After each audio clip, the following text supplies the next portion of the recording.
You keep chasing love from people who never fully choose you. You give, you wait, you hope, yet deep inside, you already know the ending. It's not that you're unworthy. It's not that you're broken. It's a vow your child self made long ago. Love must be earned. In this video, you'll see the hidden pattern that still runs your relationships, and how to finally end the cycle before it ends you. There comes a moment in almost every story of love where the beginning feels like salvation. The spark, the laughter, the sense that finally someone sees you. For a little while, it feels safe to believe this time will be different. This time the old story won't repeat. You allow yourself to exhale, to imagine closeness without fear, to hope that the restless ache in your chest will finally be answered.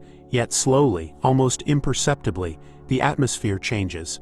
A delayed reply triggers a storm of thoughts. A quiet evening turns into an unbearable silence. Their distance, no matter how subtle, cracks open a space inside you that feels far bigger than the moment itself. Suddenly you find yourself analyzing every word, adjusting your tone, bending your truth just to keep them close. The relationship becomes a tightrope. One wrong step and you fear everything will collapse.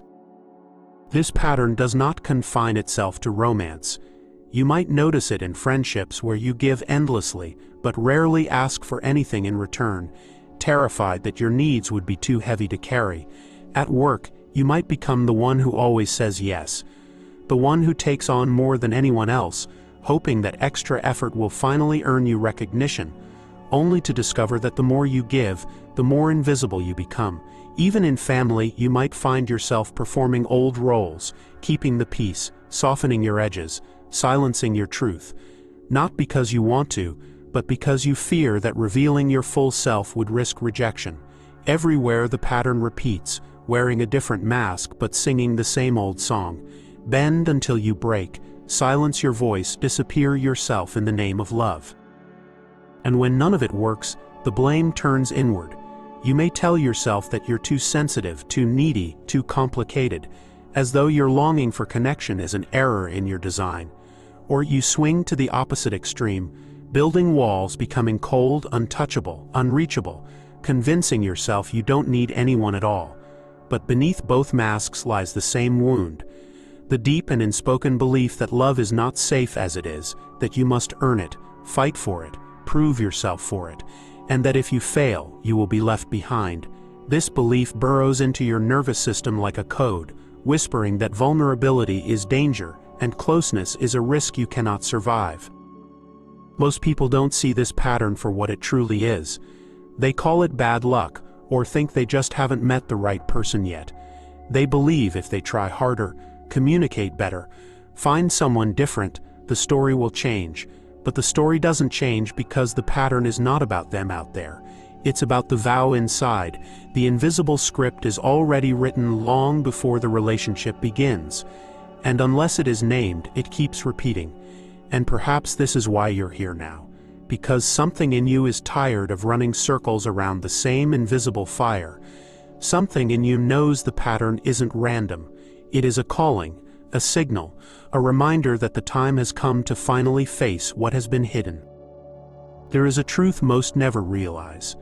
The wound you carry did not begin in your adult years. It was planted long before you had words to name it, long before you understood what relationships were supposed to be. Imagine the child you once were, reaching out with open hands, expecting love to be as natural as breathing. There was no thought of being too much, no hesitation in crying for comfort, no calculation of what had to be done to deserve affection. Love was not a question then, it was an instinct, a need written into your very existence. And yet, for many, that instinct was met with something fractured. Perhaps the love was inconsistent, warm one moment, gone the next. Perhaps it came with unspoken conditions. Be quiet, behave, achieve, don't need too much.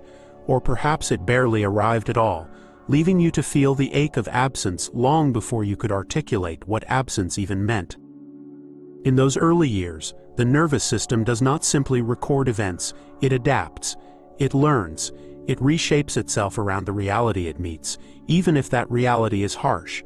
So when love was unsafe or unpredictable, the child within you had to make a choice, not a conscious choice, but a vow carved into survival. If love hurts, I will protect myself. That vow could take many forms. It might whisper, I'll stop needing, or I'll be perfect so they stay, or I won't let anyone close enough to harm me again. These vows, silent and invisible, are not weakness. They are brilliance. They are the way a fragile heart created safety when safety was scarce. What looks today like self-sabotage was once the cleverest form of survival you could create. But there is a cost to survival. Walls that shield a child can become prisons for the adult. The very vow that once saved you becomes the invisible thread guiding every relationship you enter.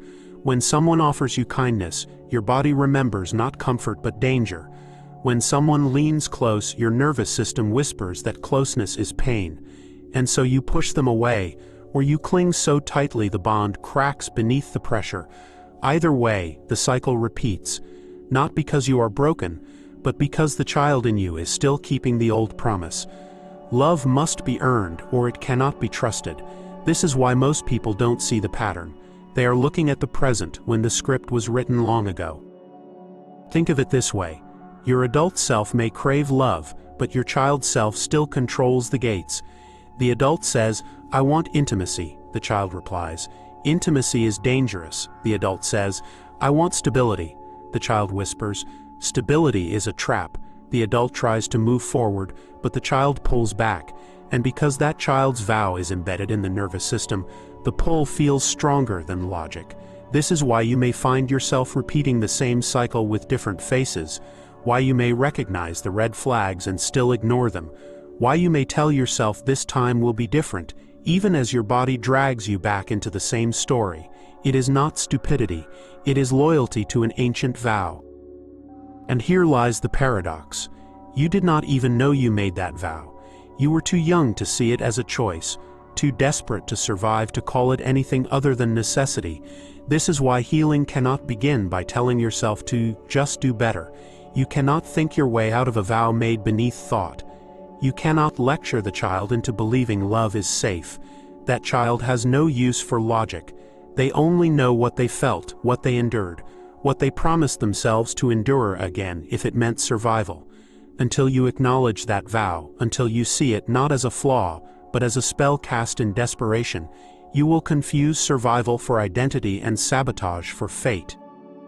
This is why when people ask, why do I keep attracting those who hurt me? The answer is not about chance, nor about bad choices alone. It is about resonance. Your vow creates a frequency, an energy that shapes the people you feel drawn to. You are not choosing consciously, you are repeating unconsciously. And every repetition is the child saying, remember me, remember what I had to do.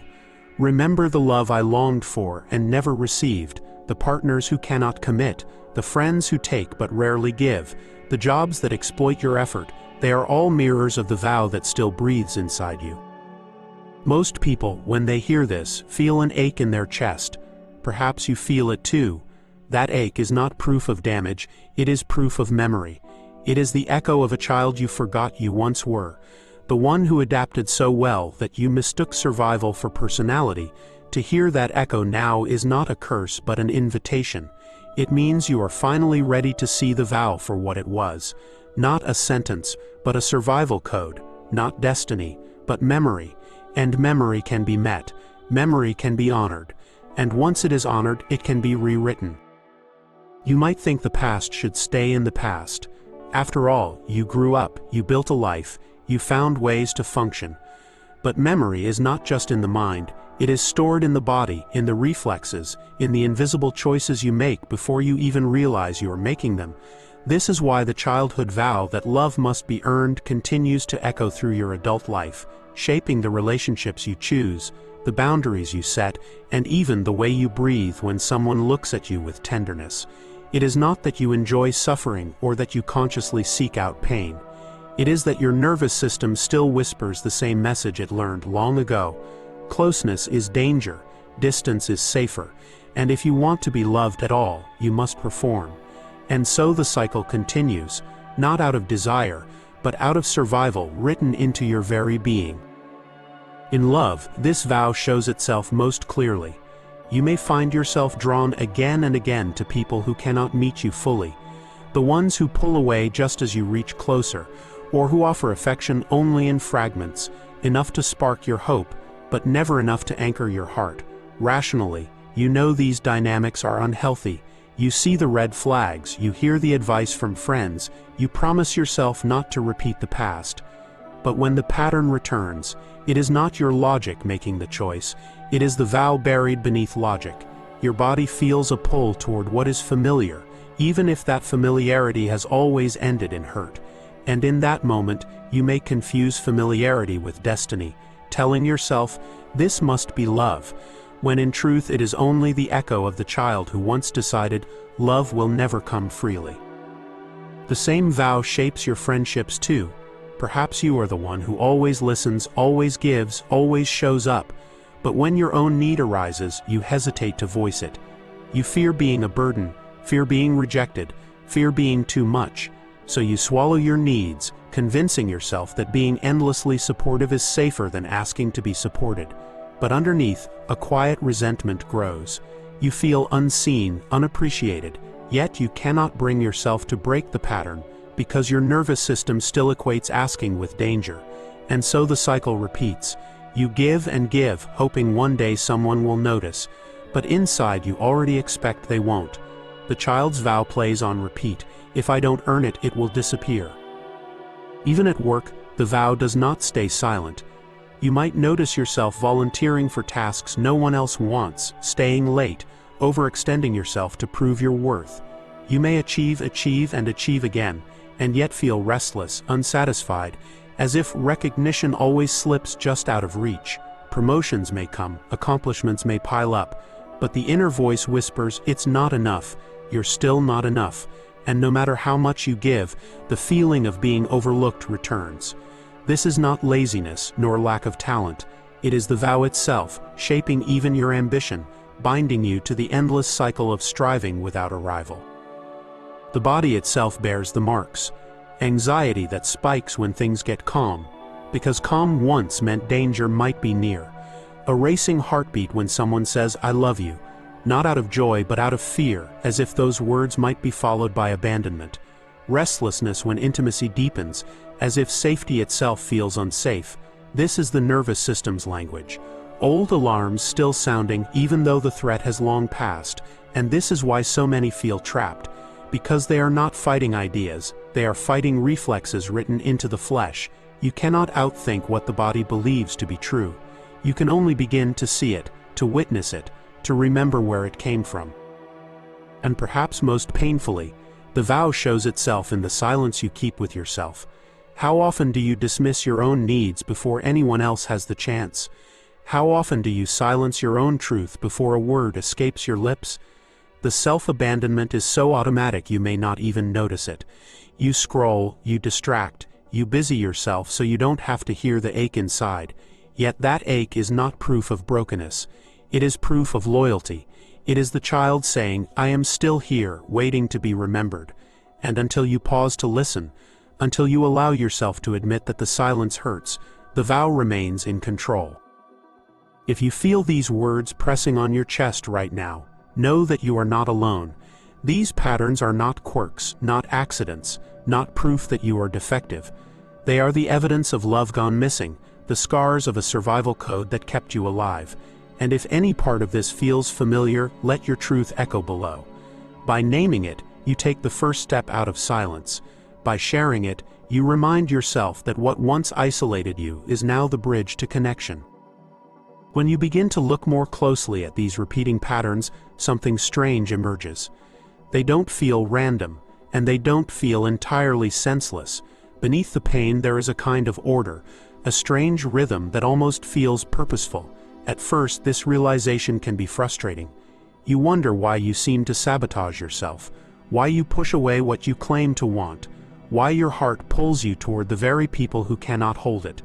But if you lean in with curiosity instead of judgment, you begin to notice that what you call sabotage was never truly sabotage at all. It was protection. It was the child in you keeping an ancient vow. I will not reach where it is unsafe. I will not need what can hurt me. And once you see this, everything shifts. You realize you were never broken, you were loyal. Loyal to the self that once had no other choice but to survive. This recognition is unsettling because it reframes years of self-blame. Think about how often you've told yourself, "I ruin everything. I'm the reason people leave. I can't handle love. I'm too much." These accusations may have become the very language you use with yourself, the endless tape loop in your mind. But what if every single time you thought you were destroying closeness, you were actually protecting the softest part of yourself? What if the coldness, the distance, the avoidance of intimacy were not failures, but ancient shields you still carry? Suddenly, what looked like weakness becomes proof of strength. The strength of a small child who built walls high enough to keep the hurt out. The tragedy is not that you had those walls. The tragedy is that you never learned the storm had passed. And this is where the strangeness deepens. The same shield that once saved you is now the barrier that starves you. You may think of it like an umbrella carried long after the rain is gone. At one time it kept you dry, it kept you alive. But now, years later, you hold it up even under the sun, never noticing the warmth, never feeling the light. Or imagine locking every door in your house because once, long ago, an intruder came. The locks made sense then, they saved you. But now the locks remain while the danger is gone. And the people outside are knocking with love, not harm. This is the hidden function of the wound. It preserves, it shelters, it guards. But eventually it limits, suffocates, and isolates. Seeing this does not mean blaming yourself. It means finally honoring the brilliance of your survival while gently admitting it no longer serves you. It can be heartbreaking to acknowledge how much of your life has been shaped by these old vows. You may realize entire relationships were chosen not from love, but from fear disguised as familiarity. You may see that years of striving at work were less about ambition and more about trying to prove you were not invisible. You may even feel grief for the version of yourself who never got to live freely, who always moved through the world half hidden behind shields no one else could see. And that grief is natural. It is not proof that you wasted your life, it is the beginning of reclaiming it. Because grief itself is the crack in the armor, the sign that the child within you is ready to be seen, not just protected. As you hold this recognition, another layer begins to unfold. You notice that what you once condemned in yourself, you can now view with compassion. Instead of calling yourself cold, you see the warmth waiting behind the wall. Instead of labeling yourself needy, you see the natural hunger for love that any child, any human would carry. Instead of shaming your avoidance, you see it as the nervous system's brilliant attempt to keep you alive in an unsafe world. And with compassion, something softens.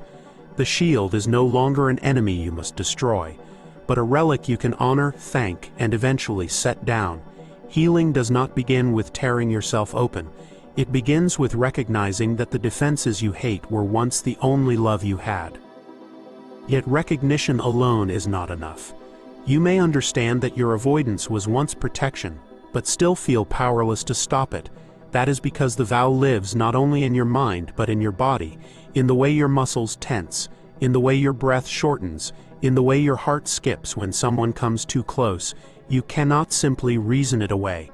You must bring presence to it. Gentle, consistent presence that teaches your body a new story. That is where healing begins.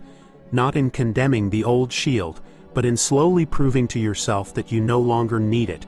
Each moment of safety, each act of honesty, each breath of tenderness received without collapse, is a crack of light breaking through the old walls. And here is the doorway where the journey expands.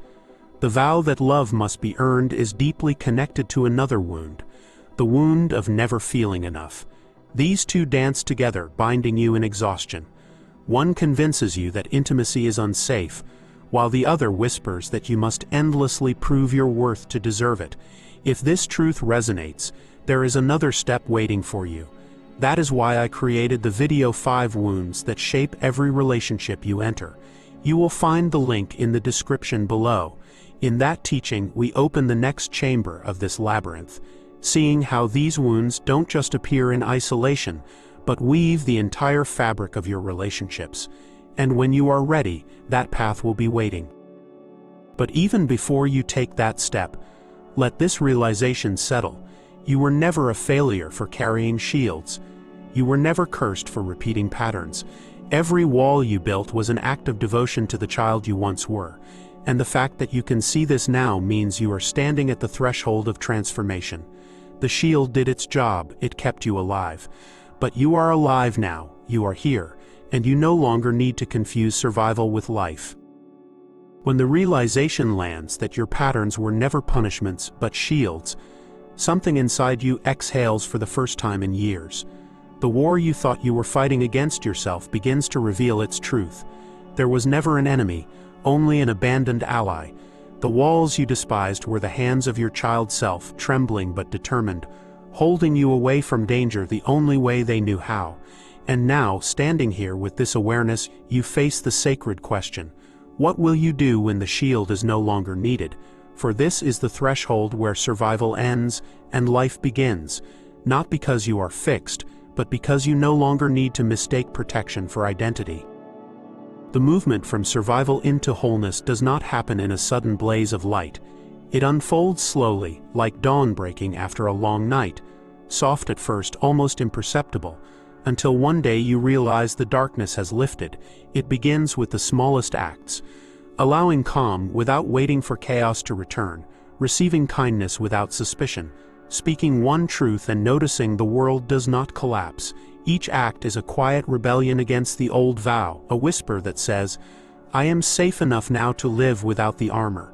And though it may feel fragile at first, these moments accumulate, weaving a new rhythm in your body, a rhythm of presence instead of defense, of trust instead of dread. This is the essence of becoming whole. Not erasing the past, not demanding perfection, but reclaiming what was hidden. Beneath the coldness you carried, there is tenderness. Beneath the silence there is a voice aching to be heard. Beneath the hardness of your defenses, there is softness waiting to be held. To become whole is to gather all of this, to look at the frightened child, the cautious protector, the weary adult, and say, you are all welcome, you are all part of me, and none of you are broken. This is not abstract philosophy, it is a daily practice of remembering, of letting yourself be touched by the ordinary miracles of safety you once thought were impossible. Yet even in this process of remembering, resistance will appear. The old vows do not dissolve overnight. At times you may feel the urge to retreat, to rebuild the wall, to believe again that love is dangerous. But this too is part of healing. Each time you notice the urge and choose presence instead, you are breaking the spell. Each time you let the wave of fear pass without obeying it, you reclaim more of yourself. And in these moments you begin to see that the wound is not an obstacle, it is the doorway.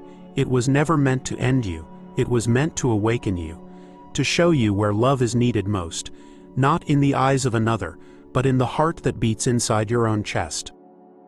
This is why inner child healing is not just a concept but a living path. It is the act of returning to the places where you swore you would never look again, and this time bringing presence instead of exile. It is the willingness to sit with the ache and discover that the ache itself is love longing to return. And it is the courage to say, the child who hid inside me does not need to hide anymore. I can carry them now, not as a burden, but as a beloved part of who I am. In this way, trauma recovery is less about doing and more about being, about letting yourself stand in the truth that you were never broken, only hidden. As you let this sink in, I want you to carry one truth.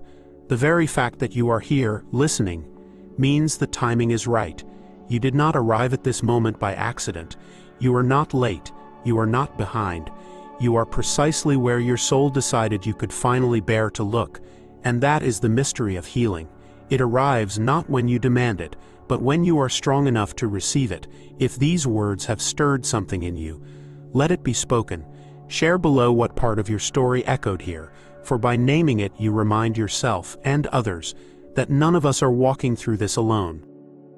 And now, as we close, hear these words as a seal upon your heart. You were never broken, you were only hidden. The patterns that hurt you were once vows that saved you. The walls you headed were once doors that kept you alive. And now you stand at the threshold of a new chapter where those vows can finally be released, And where life can be lived without disguises, stay close, your inner child will keep speaking. Subscribe, not as a duty, but as a way of walking together in this journey of remembering. For the forgotten child within you has always been waiting for this moment, not to survive, but to live, to love, to be free.